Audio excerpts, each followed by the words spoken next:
I'm Shane Chowen. I'm the Vice President for Further Education for the National Union of Students, and I've been asked to talk a little bit about what the comprehensive spending review means for students in FE from our perspective.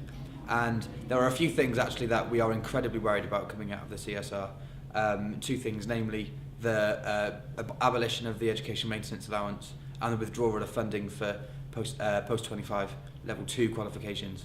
And I'll start with EMA. EMA has been an absolute lifeline for now up to over 600,000 students every single year from low-income families. It means that the rising costs in public transport, the rising course costs, which are things like materials fees, we're seeing students from of the young 16 to 19 age brackets paying more and more in things like materials fees and printing costs, in those kind of additional course fees. Those are rising year on year, as are public transport costs.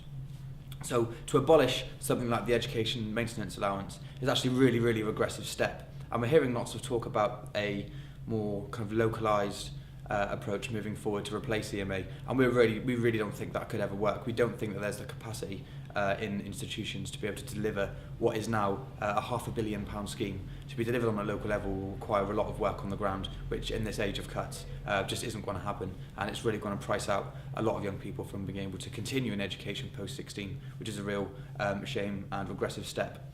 And the other thing I mentioned that we're really worried about too is the withdrawal of funding from level 2 qualifications for people over 25. And for me, this is really the most regressive policy to have come out of the comprehensive spending review, and it's probably the most regressive thing I can think of that this government could have done.